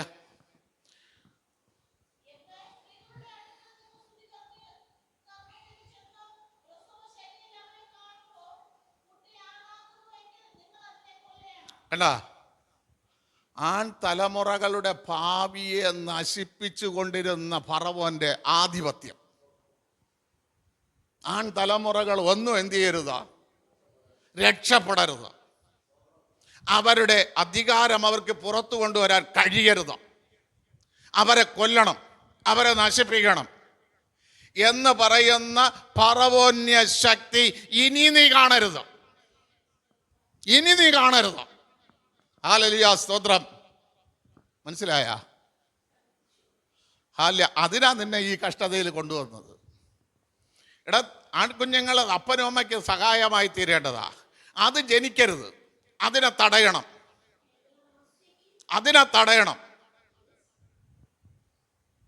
ഹല്ലേലൂയ സ്തോത്രം. അടുത്ത സിംഹാസനത്തിൽ ദൈവം ഇരുത്താൻ ആഗ്രഹിക്കുന്ന ആൺതലമുറയെ അത് തീരത് നിന്റെ കുടുംബത്തിൽ ഉണ്ടാകരുത്. അതിനെ കൊല്ലണം. ഇങ്ങനെ വെല്ലുവിളിക്കുന്ന, ഇങ്ങനെ ആധിപത്യം പറഞ്ഞുകൊണ്ട് നിൽക്കുന്ന ഫറവോന്റെ ശക്തിയെ നിന്റെ കുടുംബത്തിൽ നിന്നല്ല, നീ ഇനി ഒരിക്കലും കാണാതെ വണ്ണം തകർക്കേണ്ടതിനാ ഞാൻ ഈ ചെങ്കടലിന്റെ മുമ്പിൽ കൊണ്ടുവന്നത്. അല്ലാതെ നിന്നെ തകർക്കാനല്ല, നിന്നെ വേദനിപ്പിക്കാനുമല്ല. ഹല്ലേലൂയ, സ്തോത്രം. നോക്ക്, 5-ാം അധ്യായം ഇട, പുറപ്പാട് പുസ്തകം 5-ാം അധ്യായം ഇട. ഹല്ലേലൂയ, സ്തോത്രം ചെയ്യുന്ന അതിന്റെ 8-ാം വാക്യം വായര്.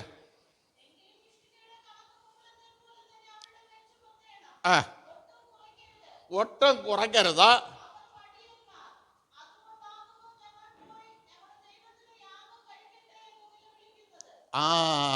അവരാ എന്താണ്, ദൈവമക്കള് ഞായറാഴ്ച പോലും സഭാരാധനയ്ക്ക് പോകാൻ വിടാതെ വേണം ജോലിക്ക് വിളിച്ചോണ്ട് പോണില്ലേ?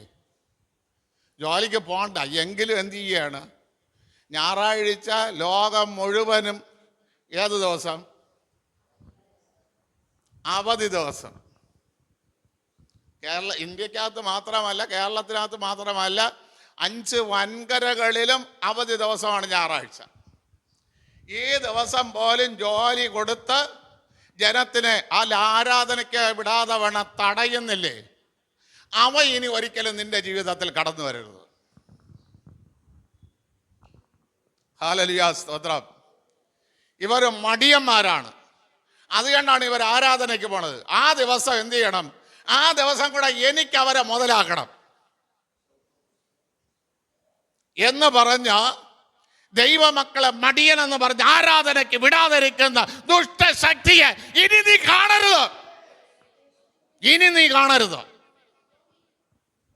ഹല്ലേലൂയ, സ്തോത്രം. ഇതൊക്കെ എഴുതി വെച്ച് പ്രാർത്ഥിക്കണം. ഈ ശക്തികളെ ഞാൻ എന്ത് ചെയ്യരുത്? ഇനി കാണരുത്.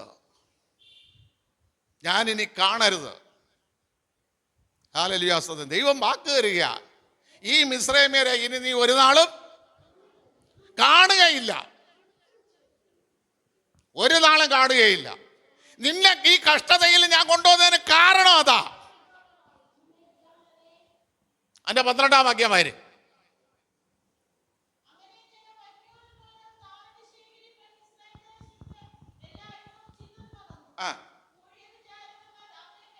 നോക്കണമേ, ഊഴി വിചാരകന്മാർ അവരെ ഹേമിച്ചു. ഹേമിച്ചെന്ന് പറഞ്ഞാൽ ബലം പ്രയോഗിച്ചു. ഹല്ലേലൂയ, സ്തോത്രം. നീ ഇത്ര, ചിലരിക്കെല്ലാം കൊടുത്തിട്ടുള്ളത് ഇങ്ങനെയാണ്, ഇത്ര ടാർഗറ്റ് ചെയ്തില്ലെങ്കിൽ ഞാൻ നിന്റെ ശമ്പളം, ഇതാ ബലപ്രയോഗം. ഇത്ര കാര്യം ടൈപ്പ് ചെയ്ത് വിട്ടില്ലെങ്കിൽ നിന്റെ ശമ്പളം കുറയ്ക്കും. ഇതാ ബലപ്രയോഗം. നിന്റെ സമയത്തെ, നിന്റെ ശരീരത്തെ, നിന്റെ ബുദ്ധിയെ ബലപ്രയോഗം നടത്തി അവകാശം പറയുന്ന ഫറവോന്റെ ശക്തി അവനെ ഒരിക്കലും എന്തില്ല, കാണാതെ വണ്ണം ആക്കേണ്ടതിന് ഞാൻ കൊണ്ടുവന്നത് ഈ ചെങ്കടലിന്റെ മുമ്പിൽ. ഹല്ലേലൂയ, സ്തോത്രം. മനസ്സിലായ? നിന്റെ നേരെ ബലം പ്രയോഗിക്കുന്ന, നീ ഇത്ര ചെയ്തില്ലെങ്കിൽ നിനക്ക് ശമ്പളം തരില്ലെന്ന് പറഞ്ഞു നിന്റെ ബുദ്ധിയെയും നിന്റെ ശക്തിയെയും നിന്റെ സമയത്തെയും അപകരിക്കുന്ന ഫറവോന്യ ശക്തിയെ നീ ഇനി ഒരിക്കലും കാണരുത്. അതിന് നീ സ്വപ്പം കഷ്ടത അനുഭവിച്ച് സ്വപ്പം പ്രതികൂലത്തിൻ്റെ മുമ്പിൽ നീ ആയേ മതിയാവൂ. മതിയാവൂ. ഹല്ലേലൂയ, സ്തോത്രം. അതിൻ്റെ 16-ാം വാക്യം വായിച്ച. 16-ആണോ ഇപ്പോൾ വായിച്ചത്? അല്ലല്ല.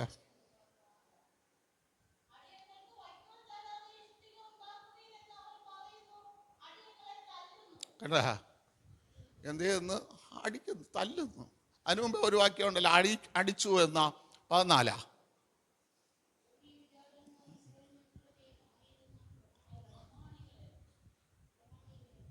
ഹല്ലേലൂയ, സ്തോത്രം. അവര് പ്രമാണികളെ എന്ത് ചെയ്യാണ്? അടിക്കുന്നു, തല്ലുന്നു. അടിയും തല്ലും ഞാൻ ചോദിക്കട്ടെ, ഈ അടിയും തല്ലും ഒന്നാ രണ്ടാ?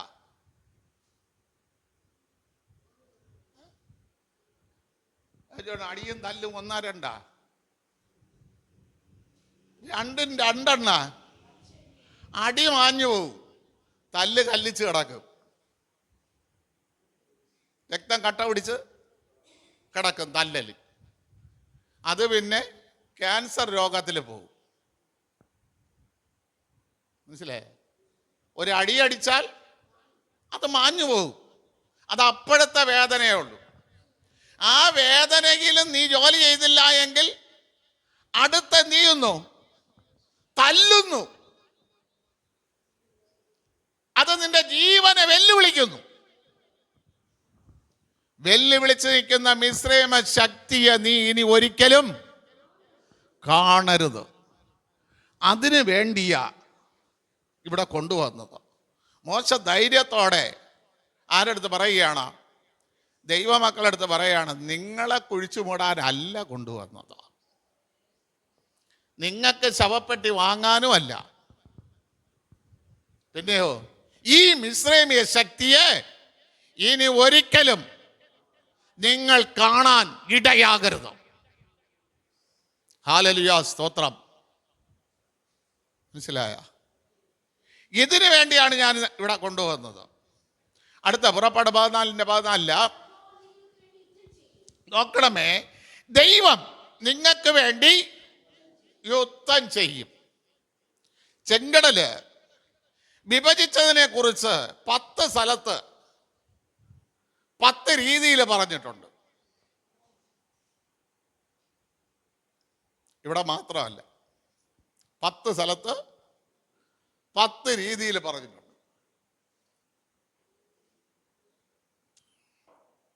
പുറപ്പാട് പുസ്തകത്തിൽ 3 സ്ഥലത്ത് പറഞ്ഞിട്ടുണ്ട്. പുറപ്പാട് 14:21 വായിക്കുമ്പോൾ, വായിച്ചോ?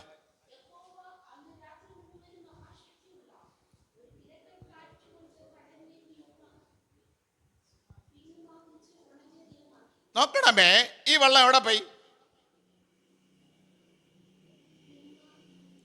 പിൻവാങ്ങിച്ചു. വെള്ളത്തെ എന്ത് ചെയ്തു?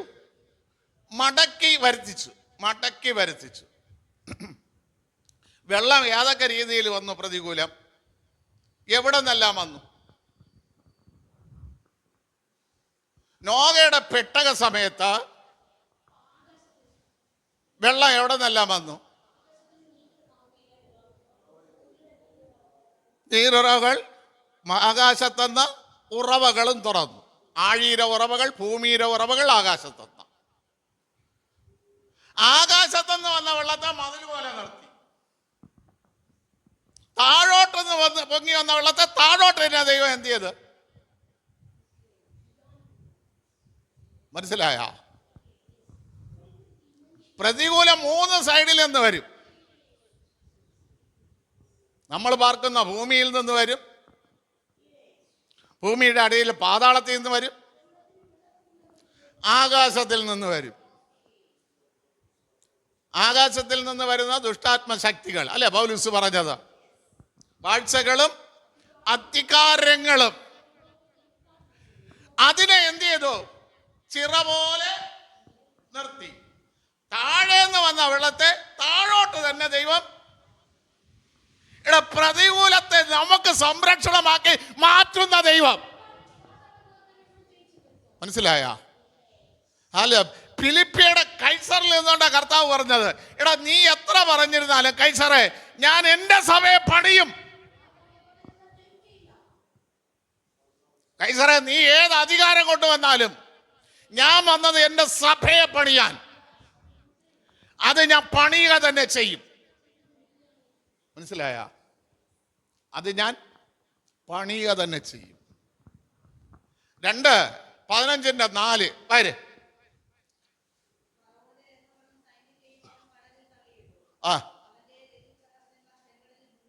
കണ്ട, ആഴി അവരെ മൂടി. അപ്പൊ അല്ല, ചരിത്രം പറയുന്നത് അവരെ മൂടി കാൺക്രീറ്റ് ചെയ്ത് കളഞ്ഞെന്നാ.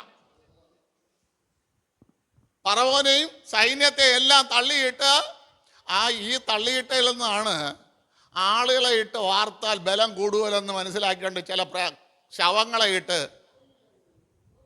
മനസ്സിലായ,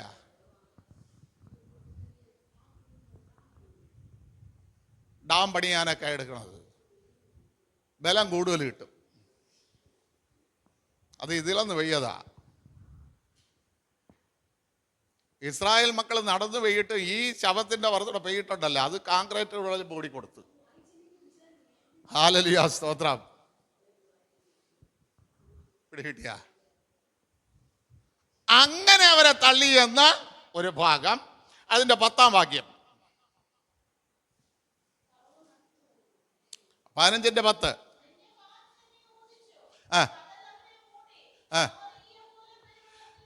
നോക്കണമേ, ദൈവത്തിന്റെ ഭണ്ഡാരത്തിലുള്ള കാറ്റ് ഊതി.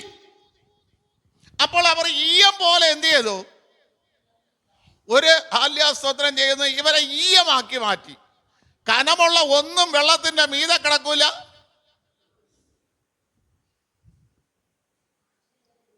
അതിന് അടിയിലാക്കിയിട്ട് ഇവർക്ക് ഉണങ്ങിയ നിലമാക്കി കൊടുത്തു. ഇനി സങ്കീർത്തനം 66:6 വായിച്ചു നോക്ക്. വേഗത്തിൽ, സമയം പോണം.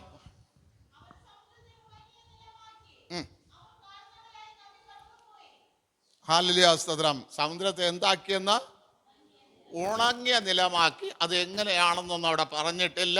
അവർ കാൽ നടയായിട്ട് പോയി, നടന്നു പോയി. 74:13 വായര്.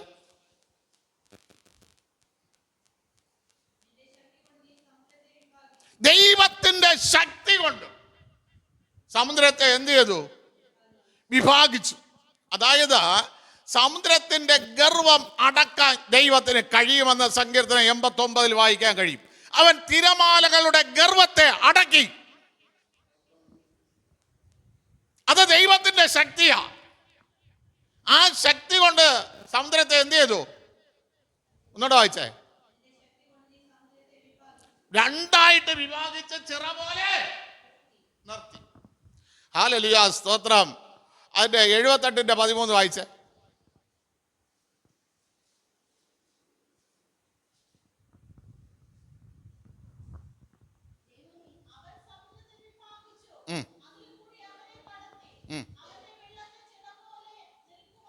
ഹല്ലേലൂയ, സ്തോത്രം. ദൈവം അവിടെയും സമുദ്രത്തെ വിഭാഗിച്ചിട്ട് അതിനെ ചിറ പോലെ നിർത്തിച്ചെന്ന. ഇനി 106:9 വായിച്ചേ.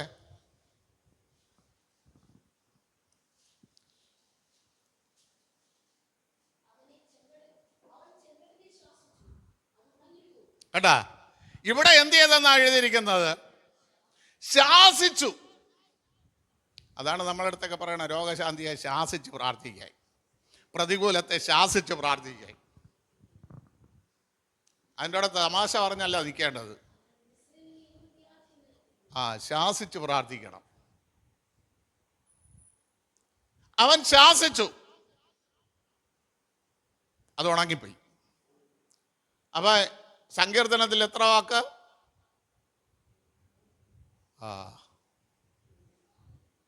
4 വാക്യം. പുറപ്പാടിൽ 3. ഇനി യെശയ്യാവിൽ 3. യെശയ്യാ പ്രവചനം 11:15 വായിച്ചോ.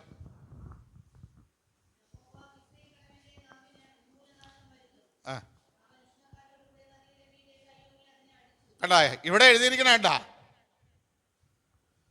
കടലിന്റെ മീതെ മോശമായിട്ട് കൈ നീട്ടിയതേ ഉള്ളൂ. പക്ഷെ ദൈവം എന്ത് ചെയ്തു? അടിച്ചു. അത് 7 കൈവഴികളായി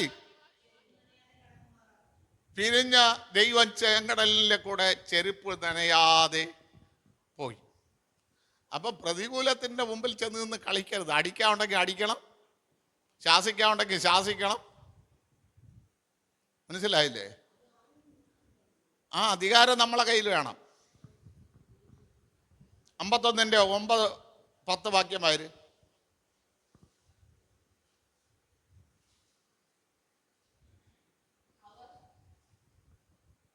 51:9-10.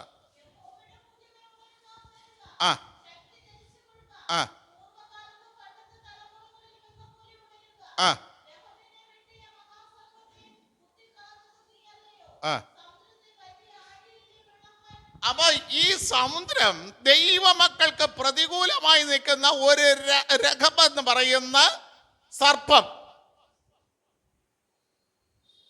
ഈ സർപ്പം ഏതൊക്കെ രീതിയിൽ വരുമെന്നറിയാം. അത് യെശയ്യാ പ്രവചനം 27 കിടക്കണം. വിതൃസർപ്പമായ ലിവ്യാതൻ, വക്രസർപ്പമായ ലിവ്യാൻ വളഞ്ഞും വരും തിരിഞ്ഞും വരും. ഏത് പ്രതികൂലമിട്ട അത് ഏത് രീതിയിലും വരും. ഇതിന് യഹോവയുടെ ഭുജം. അതാര്? യഹോവയുടെ ഭുജം ആര്? യഹോവയുടെ ഭുജം ആര്? യേശു കർത്താവ്. യെശയ്യാ 33 പറയുന്നു. ആ യേശു കർത്താവ് ഉണർന്നാലേ എന്ത് ചെയ്യുള്ളൂ? ഇതിന്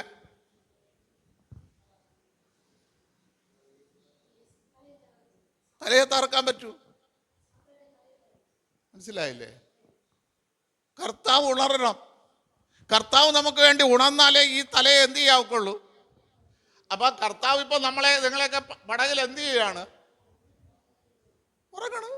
വിളിച്ചുണർത്ത്. അതിന് നിലവിളി. വിളിച്ചുണർത്ത്. അല്ല സ്തോത്രം. ഇതിനെ തകർത്ത് മുമ്പോട്ട് പോണോ? കർത്താവിനെ വിളിച്ചുണർത്ത്. ഹല്ലേലൂയ സ്തോത്രം. ഇനി ഒരു ഭാഗം കൂടെ ഉണ്ട്. 63:12. യെശയ്യാവ് 63:12.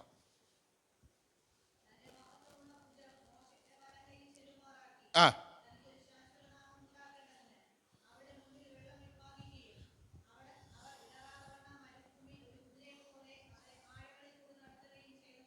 ഹല്ലേലൂയ സ്തോത്രം. അപ്പൊ മോശയുടെ കൈയുടെ മേലെ ഏത് കൈ വന്ന്? ദൈവത്തിന്റെ മഹത്വമുള്ള കൈ വന്നു. മോശ കൈ നീട്ടിയതേ ഉള്ളൂ. പക്ഷെ ആ കൈയുടെ മീതെ നമ്മൾ ചുമ്മാ കൈവച്ചാൽ പോരാ. നമ്മുടെ കൈയുടെ മീതെ ആര് വരണം? കർത്താവിൻ്റെ കൈ വരണം. വന്നാലേ പ്രതികൂലം മാറും. ഇല്ലാതെ നമ്മൾ ചുമ്മാ നീട്ടിയെന്നും പറഞ്ഞുകൊണ്ട് മാറയൊന്നും. മനസ്സിലായ? ഹല്ലേലൂയ സ്തോത്രം. അപ്പോ അല്ല സ്തോത്രം ചെയ്യുന്നു. എത്ര സ്ഥലത്ത് ഞാൻ വായിച്ചു? 10 സ്ഥലം. ഫറവോന്റെ ഹൃദയം എത്ര സ്ഥലത്ത് കഠിനപ്പെട്ടു? 10 സ്ഥലം. ദൈവമക്കളുടെ ഫറവോൻ സ്വന്തമായിട്ട് ഹൃദയം എത്ര? ഫറവോനെ ദൈവം കഠിനപ്പെടുത്തിയ 9 സ്ഥലം. ഫറവോൻ സ്വന്തമായിട്ട് ഹൃദയം കഠിനപ്പെടുത്തിയത് 10 സ്ഥലം. 10 സ്ഥലം വന്നാ ചെങ്കടലിനെ വിഭജിച്ചതും 10 സ്ഥലം വന്നാ. ഒരു കാൽക്കുലേഷൻ ആയതൊക്കെ പിടി കിട്ടിയാ? ഇതിത്ര ഈ രക്ഷയെ കണ്ടതിന് ശേഷമാണ് ദൈവം യുദ്ധം ചെയ്യണത്. ഈ രക്ഷ വരുത്തിയിട്ടാണ് യുദ്ധം. എങ്ങനെ യുദ്ധം ചെയ്തെന്നാണ് പറയുന്നത്? ദൈവം എങ്ങനെ യുദ്ധം ചെയ്ത്? സ്വർഗത്തിൽ നിന്ന് ദൂതന്മാരെ ഇറക്കിയ സമയം പോണ്. സ്വർഗത്തിൽ നിന്ന് ദൂതന്മാരെ ഇറക്കിയോ? ഹല്ലേലൂയ സ്തോത്രം. ഒരു ദൂതനെ ഇറക്കിയില്ല. പിന്നെയോ? പുറപ്പാട് 14:25 അവരുടെ രഥചക്രങ്ങളെ അവരെ തൊട്ടുപോലുമില്ല. പിന്നെ അവരുടെ രഥചക്രങ്ങളെ എന്ത് ചെയ്തു? തെറ്റിച്ചു. ഹല്ലേലൂയ സ്തോത്രം. ഇവരെ പുറകെ എന്ത് ചെയ്തു? ഓടി. ദൈവമക്കൾ എങ്ങനെ പോണ്? ദൈവമക്കൾ എങ്ങനെ പോണ്? നടന്ന്. ഇവന്മാരെങ്ങനെ പറഞ്ഞ?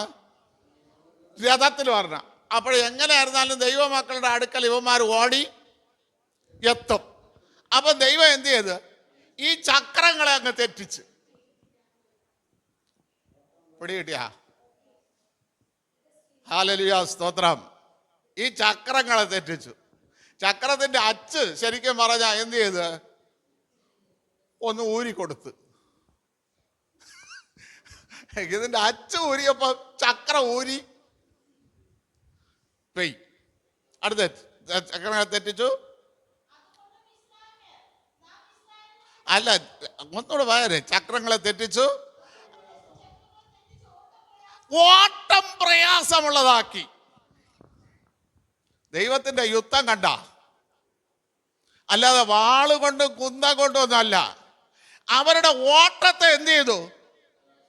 പ്രയാസമുള്ളതാക്കി മാറ്റി.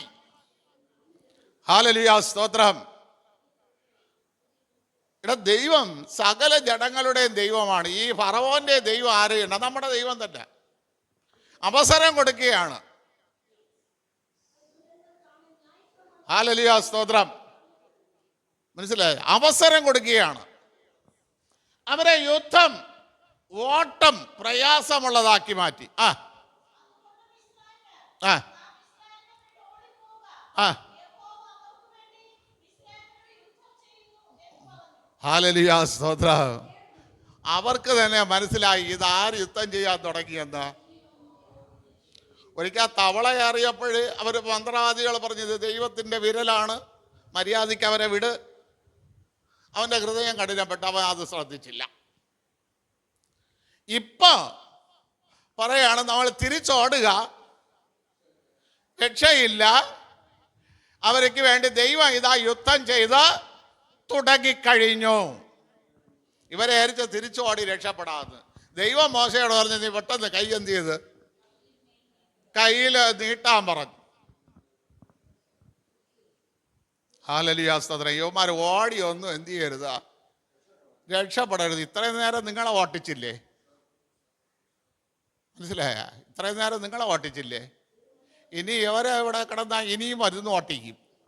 ഇവരുടെ ലക്ഷ്യമെന്ന് പറഞ്ഞാൽ പ്രിയ മക്കളെ, എന്തിനാ ഇസ്രായേൽ മക്കളെ പുറകെ വന്നത്?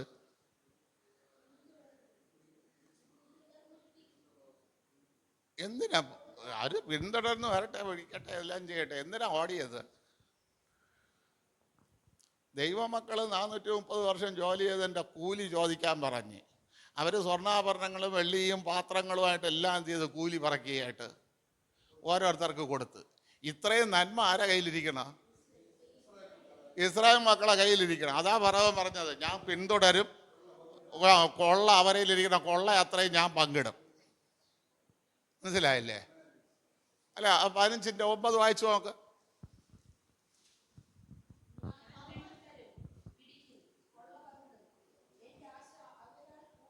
നോക്കണമേ, അവന്റെ ജീവിതത്തിൽ ആശ നമ്മളെ പൈസ കൊണ്ട് രക്ഷപ്പെടാമെന്ന്. നിങ്ങൾ പിടി കിട്ടിയ? അവരെ ജീവിതത്തിൽ അവരാഗ്രഹിക്കുന്ന കാര്യം നമ്മളെ പണം കൊണ്ട് എന്ത് ചെയ്യണം? നടക്കുവോ? ഇതൊക്കെ എഴുതി വെച്ച് പ്രാർത്ഥിച്ചു നോക്ക്. അവർക്ക് ജീവിക്കണം, നമ്മൾ ജീവിക്കണ്ട. നമ്മൾ ദാരിദ്ര്യത്തിൽ കിടന്നോളാം. അവർക്ക് സുഖിച്ചെന്ത് ചെയ്യണം? ജീവിക്കണം. ഈ ആശയോടെ വരുന്നവൻ നിന്റെ അടുക്കൽ എത്തില്ല. ഈ പ്രതികൂലത്തിലെങ്കിലും ഒന്ന് ഉണർന്ന് പ്രാർത്ഥിര. കർത്താവേ, ഇതാ ഞാൻ ചെങ്കടലിൻ്റെ മുമ്പിലാണ്. അങ്ങ് പറഞ്ഞ വാക്ക് പോലെ ഈ മിസ്രൈമ്യരെ ഇനി ഞാൻ കാണരുത്. ഇത്രയും കഷ്ടത വരുത്തിയ, ഇത്രയും വേദന വരുത്തിയ, ഇത്രയും കണ്ണുനീര് വരുത്തിയ, ഇത്രയും ദുഃഖം തന്ന എൻ്റെ ജീവിതത്തെ കൈപ്പാക്കിയ ഈ മിസ്രൈമ്യരെ ഇനി ഒരിക്കലും ഞാൻ കാണാതെ വണ്ണം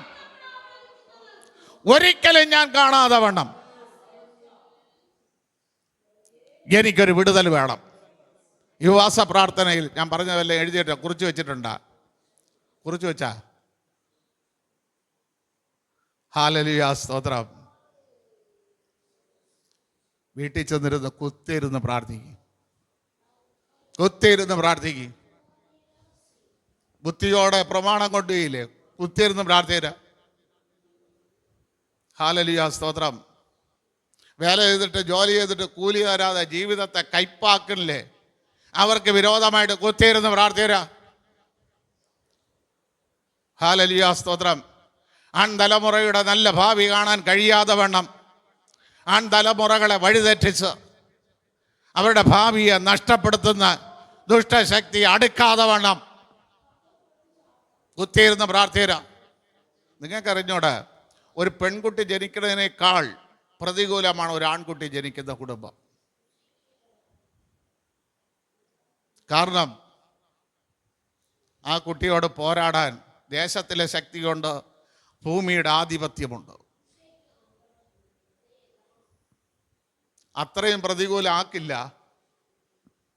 പെൺകുട്ടിക്കില്ല.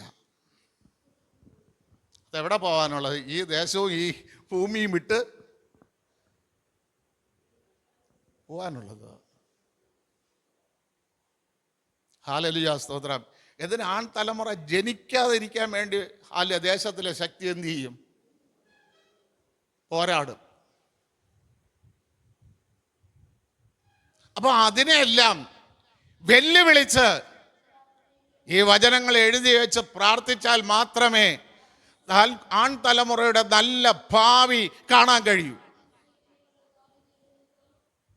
കാരണം രണ്ട് പ്രതികൂലങ്ങളാണ് ആൺതലമുറയെ വേട്ടയാടുന്നത്. ഒന്ന് ദേശത്തിൻ്റെ ശക്തി, മനസ്സിലായ? രണ്ട്, നമ്മൾ പാർക്കുന്ന ഭൂമിയിൽ ഒരു ആധിപത്യമുണ്ട്. ആ ശക്തി നമ്മളോട് എന്ത് ചെയ്യുന്നു? വെല്ലുവിളിച്ച് നിൽക്കും. ഹല്ലേലൂയ, സ്തോത്രം. ഒന്നും വേണ്ട, ആൺകുഞ്ഞും പെൺകുഞ്ഞും ജനിച്ച് ബാലാരിഷ്ടത ആർക്കാണ് കൂടുതലെന്നൊന്ന് ചിന്തിച്ചു നോക്ക്. ഹല്ലേലൂയ, സ്തോത്രം. മനസ്സിലായ?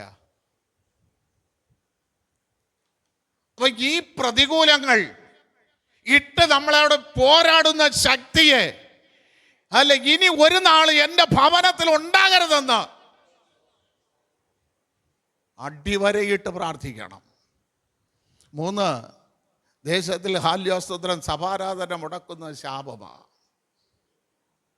ആ സഭാരാധന മുടക്കത്തക്ക രീതിയിൽ പ്രതികൂലം കൊണ്ടുവന്നിടുന്ന ദുഷ്ടശക്തിയെ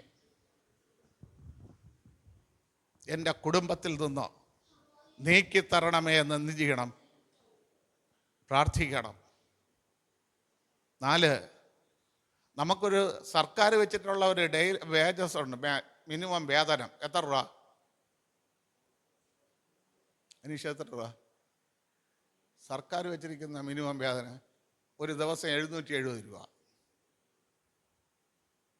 ഒരു ദിവസം 770 രൂപ. ഇത് തരാതെ നമ്മളെ ബലം പ്രയോഗിച്ച്, അല്ലേ? ഇത് തരാതെ ബലം പ്രയോഗിച്ചാണ് നമ്മളെ കൊണ്ട് എന്ത് ചെയ്യുന്നത്? ഹേമിച്ച് ജോലി ചെയ്യിപ്പിക്കുന്നു. ഈ ദുഷ്ടശക്തി മാറിപ്പോണം. ഹല്ലേലൂയ, സ്തോത്രം. നമ്മുടെ ജീവിതത്തെ അടിക്കുന്നത് പോലെ തല്ലുന്ന, നമ്മുടെ ജീവിതത്തിനെ കേടുവരുത്തുന്ന, നമ്മുടെ ജീവിത ഭാവിയെ നശിപ്പിക്കുന്ന, തല്ലുന്ന മിസ്രൈമിയ ശക്തി ഇനി എൻ്റെ ഭവനത്തിലോ എൻ്റെ തലമുറയിലോ ഉണ്ടാകരുത്. കർത്താവേ, ഞാനിപ്പോൾ മിസ്രൈമിൻ്റെ ചെങ്കടലിൻ്റെ മുമ്പിലാണ്, പ്രതികൂലത്തിൻ്റെ മുമ്പിലാണ്. ഈ പ്രതികൂലം എനിക്ക് വന്നത് എന്നെ ഈ വിധമായിരിക്കുന്ന മിസ്രൈമിയ ശക്തിയിൽ നിന്ന് എന്നെ വിടുവിക്കണം. ഹല്ലേലൂയ, സ്തോത്രം. എന്ന് ഈ ഉപവാസ പ്രാർത്ഥനയിൽ ആരൊക്കെ എഴുതി വെച്ച് പ്രാർത്ഥിക്കുന്ന അവർക്ക് ദൈവം വിടുതൽ കൊടുക്കും. അവരുടെ ജീവിതത്തിൽ ദൈവത്തിന്റെ വലിയ പ്രവൃത്തി നിങ്ങൾക്ക് കാണാൻ ഇടയാകും. ഹല്ലേലൂയ, സ്തോത്രം. ഹല്ലേലൂയ. ഇത് ദൈവികമായ ഒരു അരുളപ്പാടാണ്. 2, നിന്നെ ഈ ചെങ്കടലിൻ്റെ മുമ്പിൽ കൊണ്ടുവന്നതിൻ്റെ ഉദ്ദേശം കൂടെ ഒന്നുകൂടെ ഒരു വാക്യം കൂടെ പറഞ്ഞു തരാം. 14-ാം അധ്യായത്തിൻ്റെ 31-ാം വാക്യം കൂടെ വായിച്ച്. ഹല്ലേലൂയ, സ്തോത്രം.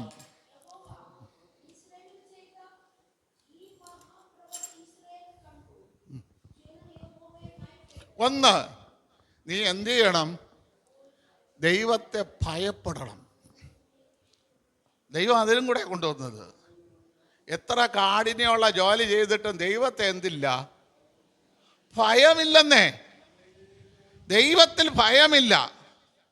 ഇവ പറയുന്നു, ദൈവത്തെ നീ ഭയപ്പെടണം. മോശയിലും അവൻ്റെ ദാസന്മാരെ നീ എന്ത് ചെയ്യണം? വിശ്വസിക്കണം. ഈ കാര്യങ്ങൾ കൂടെ അതിൻ്റെ ചെങ്കടലിൽ മുമ്പിൽ കൊണ്ടുവന്നത്. 1, മിസ്രൈമിയ ശക്തികളെ നീ കാണരുത്. 2, ദൈവത്തെ ഭയപ്പെടണം. ദൈവദാസനായ മോശയും അവൻ്റെ ദാസന്മാരെ നീ വിശ്വസിക്കണം. ഇന്ന് പകൽക്കാലം ഈ പ്രാർത്ഥന, ഈ യാചന നമ്മുടെ ജീവിതത്തിൽ തുടരുകയാണെങ്കിൽ നിശ്ചയമായിട്ട് നിങ്ങളുടെ ജീവിതത്തിനകത്ത് പരിപൂർണമായ വിടുതൽ എൻ്റെ ദൈവം ഈ ഉപവാസ പ്രാർത്ഥനയിൽ നിങ്ങൾക്ക് തരുമെന്ന് ഈ പകൽക്കാലം ഓർത്തുകൊണ്ട് എല്ലാ കണ്ണുകളും അടച്ച് ഒരു നിമിഷം എല്ലാ കണ്ണുകളും അടയട്ടെ. ദൈവത്തോട് അല്പസമയം